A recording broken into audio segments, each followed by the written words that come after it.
Hi viewers, welcome to our channel. ఇప్పుడంటే తెలుగులో horror సినిమాల ఒరవడి తగ్గింది, కానీ లాక్డౌన్కి ముందు మాత్రం అన్ని ఇండస్ట్రీల నుండి వరుసపెట్టి హారర్ సినిమాలు అయితే వచ్చాయి. ఇక మన మధ్య వచ్చిన వసుధ, విరూపాక్ష తప్పిస్తే చెప్పుకోదగ్గ హారర్ సినిమా అయితే ఏదీ లేదు. మరి ఈరోజు విడుదలైన పిండం మాత్రం ట్రైలర్ అండ్ క్యాస్టింగ్తో మంచి ఆసక్తి అయితే నెలకొల్పుతుంది. ఏటి పిండం అనుకున్నాను నేను కూడా, కానీ సినిమా మాత్రం ఒక స్క్రీన్ ప్లే కానీ డైరెక్షన్లు కానీ మంచిగా తీసుకెళ్లారని చెప్పాలి. మరి పిండం కామెడీగా ఉందా, నిజంగా హారర్గా ఉందా అనేది ఏ స్థాయిలో ఉందో ఒక లుక్ వేసేద్దాం. ఫారెన్లో తాంత్రిక పద్ధతులపై సర్టిఫికేషన్ కోర్స్ చేసిన ఏకైక భారతీయురాలు అన్నమ్మ అంటే ఈశ్వరిరావు. ఇక ఆమె జీవితంపై ఒక స్పెషల్ స్టోరీ తీయడం కోసం ఆమెను సంప్రదిస్తాడు శ్రీనివాస్ అవసరాల. అలా ఆమె జీవితంలో ఎదుర్కొన్న అత్యంత క్లిష్టమైన కేసు గురించి వివరిస్తూ ఆంటోనీ అంటే శ్రీరామ్ అండ్ వాళ్ళ ఫ్యామిలీ ఆత్మల ద్వారా ఎదుర్కొన్న ఇబ్బందులను వివరిస్తూ వాళ్ళని ఎలా కాపాడిందో చెప్పుకొస్తుంది అన్నమ్మ. అసలు ఆంటోనీ అండ్ వారి యొక్క ఫ్యామిలీకి పట్టిన దెయ్యం ఎవరు, ఎందుకని వాళ్ళను ఆ దెయ్యాలు చంపాలనుకుంటాయి, వాళ్ళ దెయ్యాలుగా మారడానికి కారణం ఎవరు, ఇటువంటి ఆసక్తికరమైన ప్రశ్నలకు సమాధానమే ఈ పిండం చిత్రం. ఇక సినిమా మొత్తంలో తన నటనతో ఆకట్టుకొని దడ పుట్టించిన నటి చిన్నారి చైత్ర. మూగమ్మాయిగా ఆమె నటన మరియు హావభావాలు ప్రేక్షకుల్ని భలే ఆకట్టుకున్నాయి.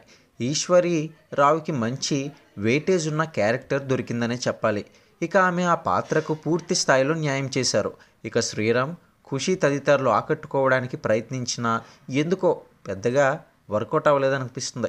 ఇక చిన్న పాత్ర అయినప్పటికీ కూడా శ్రీనివాస్ అవసరాల ఇంపాక్ట్ అయితే గట్టిగా ఉంది. ఇక ప్రేక్షకులు సినిమాలో కాస్త ఇన్వాల్వ్ అయ్యారన్నా, సెకండ్ హాఫ్లో కాస్త భయపడ్డారన్నా అందుకు కారణం సంగీత దర్శకుడు కృష్ణ సౌరభ్ అని చెప్పాలి. మంచి సౌండ్ డిజైన్ మరియు బ్యాక్గ్రౌండ్ స్కోర్తో ఆడియన్స్ను విశేషంగా ఆకట్టుకున్నాడు. అతడి పనితనం సినిమాకి మంచి ప్లస్ పాయింట్ అయిందని చెప్పాలి. ఇక దర్శకుడు సాయి కిరణ్ ఒక సాధారణమైన కథను కొత్తగా హారర్ జోన్లో ఎంగేజ్ చేయడానికి ప్రయత్నించాడు. కొన్ని హాలీవుడ్ సన్నివేశాలు సినిమాల రిఫరెన్సెస్ మరియు స్పష్టంగా అయితే ఉన్నా తనదైన శైలిలో ఆకట్టుకోవడానికి అయితే ప్రయత్నించినట్టుగా కనిపిస్తుంది. ఇక ఫస్ట్ హాఫ్లో కథను కాస్త కన్ఫ్యూజింగ్గా నడిపించినప్పటికీ సెకండ్ హాఫ్లో బ్యాక్గ్రౌండ్ స్టోరీ మరియు చివర్లో ముగింపు అలరించాయని చెప్పాలి. కథకుడిగా తడబడిన దర్శకుడు మాత్రం పర్వాలేదనిపించుకున్నాడు సాయి కిరణ్. ఇక ఈ సినిమాలో అతిపెద్ద మైనస్ పాయింట్ ఏదైనా ఉంది అంటే గ్రాఫిక్స్ మాత్రం చాలా చీప్ అండ్ అబ్బెట్టుగా ఉన్నాయి. సినిమాకి మైనస్ పాయింట్ కూడా ఈ గ్రాఫిక్స్ అనే చెప్పాలి.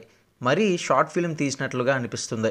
అయితే ఎలాంటి అంచనాలు లేకుండా థియేటర్కి వెళ్తే మాత్రం ఓ మోస్తరుగా అలరించే హారర్ డ్రామా పిండం అని కూడా చెప్పుకోవచ్చు. మొత్తానికి ఈ సినిమాని ఫ్యామిలీ ఎంటర్టైన్మెంట్గా కూడా థియేటర్ వద్దకు వెళ్ళి చూడవచ్చు. ఈ సినిమా చూసిన తర్వాత ఈ వీడియో చూస్తున్న వాళ్ళు మీలో ఎవరైనా ఉన్నట్లయితే ఈ సినిమాపై మీ యొక్క జెన్యూన్ రివ్యూ అనేది కింద కామెంట్ సెక్షన్లో తెలియజేయండి. మరిన్ని లేటెస్ట్ అప్డేట్స్ కోసం ఛానల్ని సబ్స్క్రైబ్ చేసుకుని లైక్ చేయడం మాత్రం మర్చిపోకండి.